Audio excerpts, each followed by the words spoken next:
Olá, meu povo de Deus! É com muita alegria e também com muita satisfação que iniciamos aqui através da internet, através do YouTube, o programa Cristo em Família, o povo de Deus. Eu sou Cláudio Fernandes e hoje é quinta-feira, dia 27 de novembro de 2014. Hoje é um dia muito especial. Um dia especial porque é o dia de ação de graças. Um dia destinado ao agradecimento a nosso Senhor Jesus Cristo, a Deus Pai Todo-Poderoso, por todas as obras, todas as coisas que Ele fez e faz por nós todos, por cada um de nós. Então é um dia de muita reflexão. Precisamos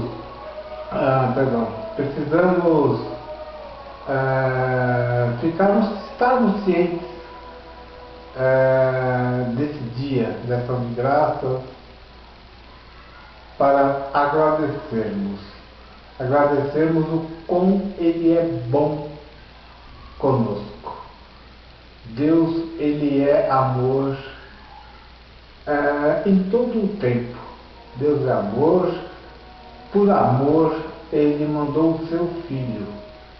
Quem de vocês tem filhos ou filhas? Imaginem o tamanho, a intensidade do amor de Deus, no qual Ele colocou o seu Filho para morrer por cada um de nós. Tudo isso por amor. É uma coisa muito bonita, é uma coisa que a gente está cansado de saber. Muitas pessoas falam isso, pessoas que evangelizam, falam sempre isso, tal, a gente sempre ouve, mas ouve às vezes do ouvido da fora, às vezes não damos aquele tempo para pensarmos na intensidade desse amor. O quanto ele deve ter sofrido em colocar o seu filho nesse mundo nosso, na terra, para sofrer, para nos dar exemplos, e até chegando à morte. Então é uma coisa que, se pararmos para analisar e ver a situação, toda a situação que Jesus passou, é uma coisa muito, muito triste. Mas é uma coisa interessante. Os doutores da igreja, eles afirmam que Jesus jamais usou a divindade, ou seja, ele realmente sofreu, porque movimentos contrários ao movimento cristão diziam que Jesus, por ser Deus, não sofreu com flagelo, porque era Deus, então ele não sentiu nada daquilo. Mas os doutores da igreja conseguiram provar o contrário, que realmente Jesus sofreu na carne a dor, o sentimento, o choro, a alegria. Então Jesus realmente sofreu por cada um de nós. E nós temos que agradecer, porque não na parte do Evangelho, não me lembro agora, ele diz: não foi vocês que me escolheram, e sim eu que escolhi vocês. Então ele escolheu a nós. Evidente que ele veio por ordem de Deus, mas ele escolheu a nós, o sofrimento. Porque desde o princípio, diz o Eclesiástico, Deus criou o homem e o entregou ao poder de suas próprias decisões. Ou seja, nós somos livres para escolher. Então, Jesus poderia não ter aceito. Se ele veio como humano, ele poderia não ter aceito sofrer por nós, mas ele aceitou. Também por amor ao Pai. Então é muito importante agradecermos. Essa semana eu estive conversando, até em casa mesmo, familiares meus irmãos e tal, sobre um versículo bíblico. Maldito é o homem que confia no outro homem. Nós estávamos conversando sobre confiança entre irmãos mesmo, entre pai e mãe, entre marido e mulher. E chegamos à conclusão de que a gente não deve, chegamos à conclusão, não, conversando nós nos entendemos o seguinte, que a gente tem que confiar nas pessoas, mas tem que ter uma certa distância. Você não pode depositar a sua confiança 100% em alguém, independente se é marido ou mulher. Claro que se não tiver uma confiança, o casamento não vai existir. A relação boa entre pai e mãe e filhos, pai e filhos não vai existir. Nós temos a confiança, temos que ter a confiança, mas a confiança medida. Por quê? Porque o versículo bíblico diz: maldito o homem que confia no outro homem. Então, Jeremias, o profeta, inspirado por Deus, escreveu isso. Para quem gosta de procurar na Bíblia, e é interessantíssimo ler, porque vai se ler o contexto inteiro, não só o versículo, mas ler o contexto, para entender bacaninha, entender direitinho o que quer dizer. Jeremias 17, versículo 5. Jeremias capítulo 17, versículo 5. Jeremias, inspirado por Deus, diz isso: maldito homem que confia no outro homem. Entendendo que toda a confiança ela deve ser prestada a um só, a Deus. Porque Ele, somente Ele é digno disso. Temos confiança nele porque Ele sim nos ama e nos ama infinitamente. Então toda a confiança do homem deve ser depositada em Deus. E hoje eu lembrei até um caso interessante que, quando eu apresentava um programa de rádio, uma pessoa que escreveu dizia que uma pessoa viúva, tinha ficado viúva até com pouca idade, uma jovem senhora, que a partir daquele momento da morte ela nunca mais ela vivia em depressão, porque ela dizia que nunca mais ela ia ser feliz completamente como ela era. Então eu conversando com ela, dizia: você não deve dizer isso, porque felicidade completa não depende de alguém para alguém. Felicidade completa depende de Deus. Dá para um ou para outro. Se ele achar que deve existir isso, a felicidade completa. Então, não devemos atribuir ao ser humano, a outro ser humano, o gestor dessa felicidade completa, porque ninguém é capaz disso.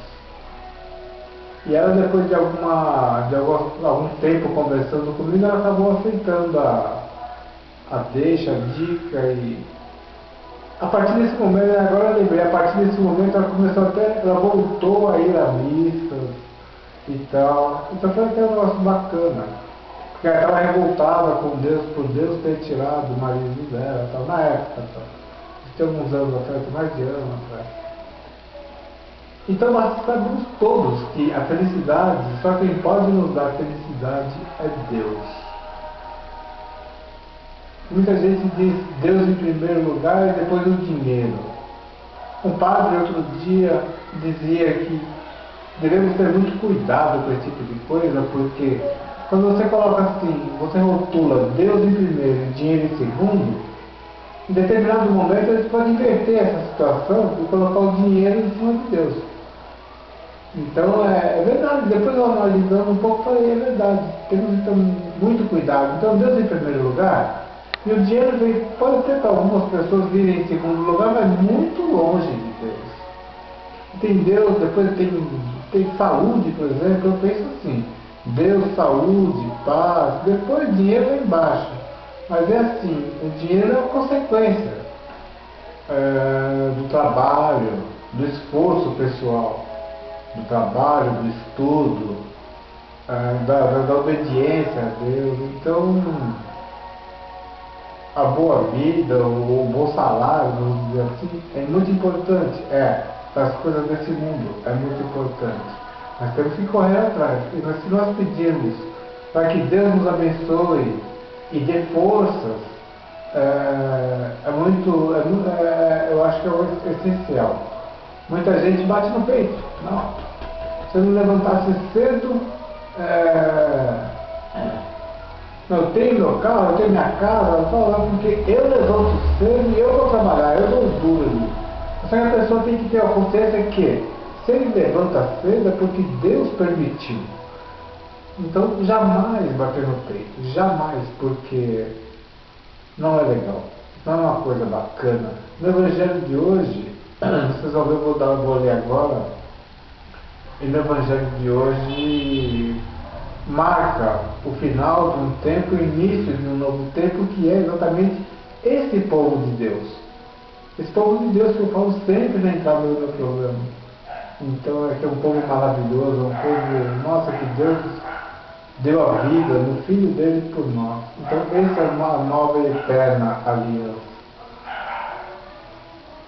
Tem ditados que dizem, esse não é um ditado, maldito homem que confia no próprio, isso não é um ditado, isso é um versículo bíblico.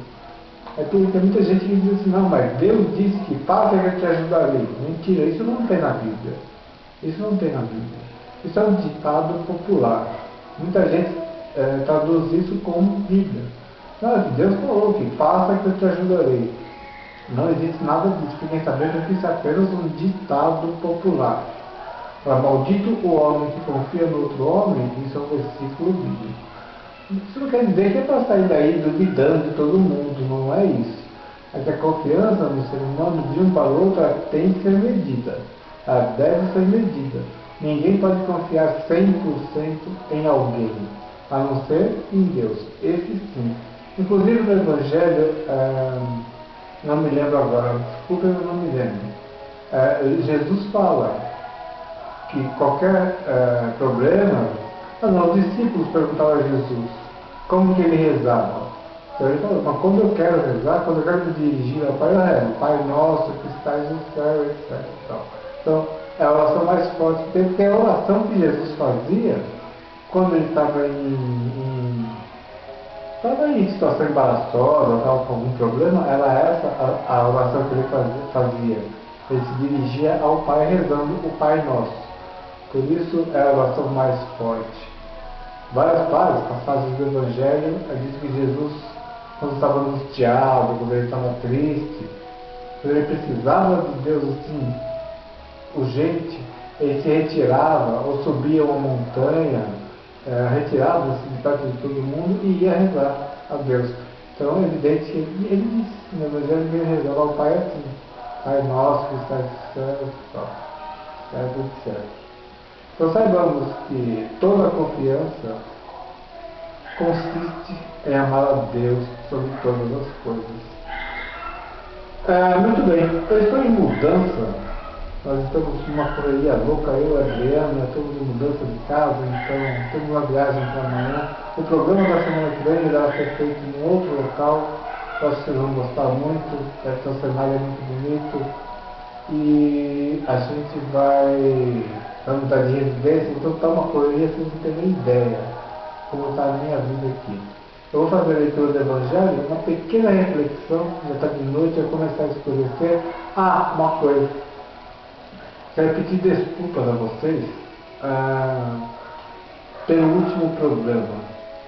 Eu comecei a gravar, em virtude dessa mudança, eu comecei a gravar, não estava tão escuro, mas escureceu de repente, mesmo acendendo a luz externa e luz, não deu para clarear, o programa ficou muito escuro, então eu peço que no final até quis mostrar um pouco do cenário, do ambiente lá, da parte externa da minha casa.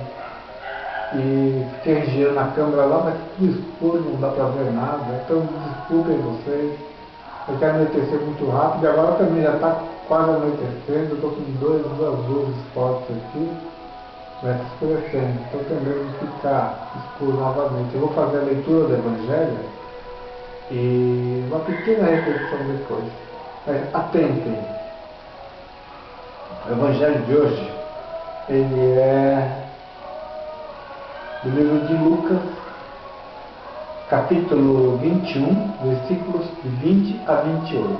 Portanto, Lucas, capítulo 21, versículos de 20 a 28.